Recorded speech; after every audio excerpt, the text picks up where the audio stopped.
इस red button को दबाकर मेरे चैनल को सब्सक्राइब करें, बेल को दबाएं और वीडियो को लाइक भी करें। हेलो बच्चों, तो देखिए आज कौन सा चैप्टर पढ़ना है हम लोगों को। आज पढ़ना है चैप्टर नंबर 7 मीराबाई। देखिए कितनी सुंदर लग रही है मीराबाई। भक्ति भजन में मग्न रहने वाली, हमेशा श्री कृष्ण की भक्ति में डूबी रहने वाली मीराबाई को कौन नहीं जानता। भारतीय समाज की एक जानी मानी नारी है ये, है ना, जो भक्ति रस में इतना डूबी रहती थी कि उन्हें ये भी नहीं पता था कि उन्हें जहर पिलाया जा रहा है। उन्होंने जहर भी बड़े आराम से पी लिया था। चलिए पढ़ते हैं इनके बारे में।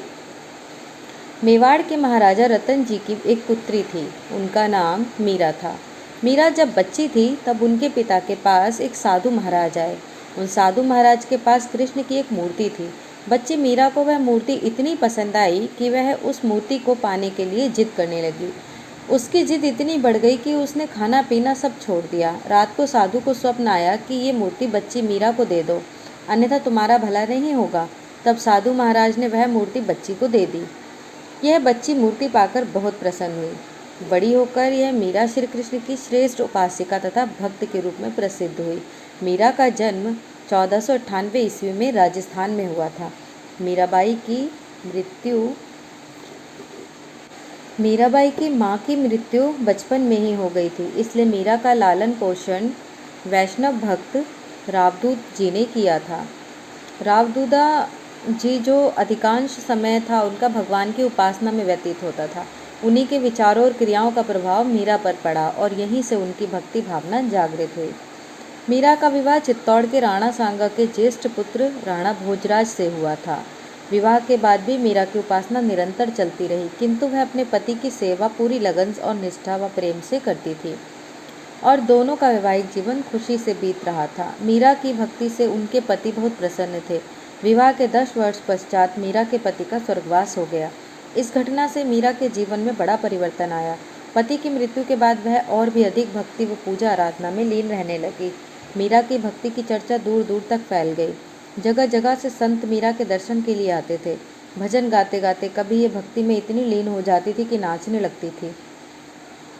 मीराबाई के ससुराल वालों को उनका ये व्यवहार बिल्कुल पसंद नहीं था। मीरा की ननद तथा सास को तो उनका रहन सहन पहले से ही अच्छा नहीं लगता था।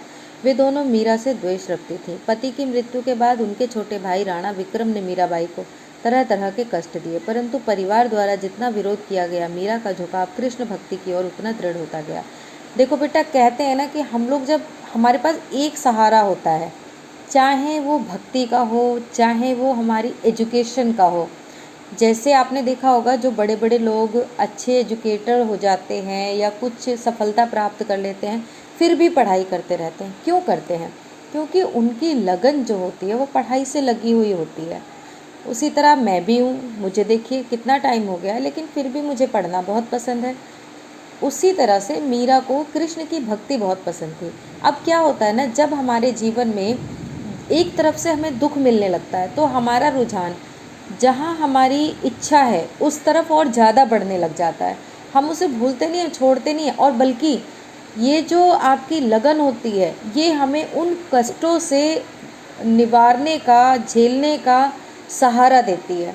यानी एक तरफ से जब हमें निराशा हाथ लगती है तो हम टूटते नहीं हैं, जो दूसरी हमारी लगन होती है वो हमें सहारा देती है। उसी तरह मीरा के पति का स्वर्गवास हो गया और ससुराल में कोई भी उनका अपना नहीं था। ऐसे में स्त्री क्या करती? टूट जाती, बिखर जाती। लेकिन उन्होंने मन से श्री कृष्ण को माना और उनकी भक्ति को माना। उन्हें कोई फर्क नहीं पड़ता था कौन उनके साथ क्या करता है, वो सिर्फ अपनी भक्ति में लीन रहती थी और उन्हें अपना पूरा जीवन उन्होंने श्री कृष्ण को समर्पित कर दिया। उसके बाद उन्हें कोई कितना भी कष्ट दे, उन्हें कोई फर्क नहीं पड़ता। तो इसी तरीके से आपका भी जीवन में एक ऐसा लक्ष्य होना चाहिए कि कितनी भी कठिनाइयाँ आ जाएं, आप अपने लक्ष्य को पूरा करके रहें। और जब लक्ष्य मिल जाता है ना बेटा, तो पढ़ाई में मन लगता ही लगता है, मन हटेगा ही नहीं पढ़ाई से। तो हम क्या पढ़ रहे थे? परंतु परिवार द्वारा जितना विरोध किया गया, मीरा का झुकाव कृष्ण भक्ति की ओर उतना ही दृढ़ होता गया। मीरा को मारने के लिए विष भी दिया गया, परंतु भक्ति के प्रभाव के कारण उस विष का भी उन पर कोई प्रभाव नहीं पड़ा।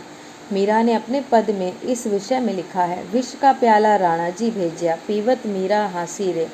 मैं तो अपने नारायण की आप ही हो गई दासी रे। तो उन्हें क्या पता था कि विष है उसमें या अमृत है, क्या है, लेकिन वो जिनकी भक्ति करती थी उन्हें तो पता था कि उन्हें क्या दिया जा रहा है। तो श्री कृष्ण ने विष को भी अमृत में बदल दिया। और भी कष्ट दिए गए थे, उनकी सेज कांटों से भर दी गई थी, उनके घर में सांप डाल दिया गया था, लेकिन सेज फूलों में बदल गई, सांप रस्सी में बदल गया, और कुछ भी उनका अनर्थ नहीं हुआ, क्योंकि जिनकी वो दिल से भक्ति करती थी वो उनकी रक्षा करते थे।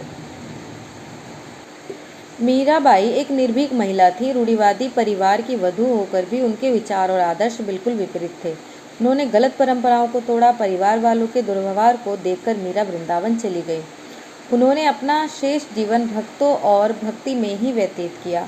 जब मीरा श्री कृष्ण के प्रेम में तल्लीन होकर भजन गाती और स्वरचित रचनाएं गाती, स्वरचित मतलब वो खुद लिखती थीं अपने गीत, तो संपूर्ण नगरवासी उनके साथ मग्न होकर गाने और नाचने लगते। मीरा रोज द्वारिकाधीश के दर्शन करती। मीरा द्वारिका भी गई। उनके जाने से द्वारिका नगरी भक्ति संगीत से सराबोर हो गई। जीवन के अंतिम दिनों में मीरा का श्री कृष्ण के प्रति प्रेम इतना अगाध हो गया कि प्रेम की खातिर अपना तन मन त्यागने को तत्पर थी। उनका देहावसान द्वारिका नगरी में हुआ था। मीरा में अभूतपूर्व काव्य रचना के गुण विद्यमान थे। उनकी रचना में ब्रजभाषा, राजस्थानी व गुजराती भाषाओं के शब्द मिलते हैं। कहते हैं उनके पदों में जन जन को प्रभावित किया था। उनकी प्रसिद्धि उनके जीवन काल में ही फैल गई थी।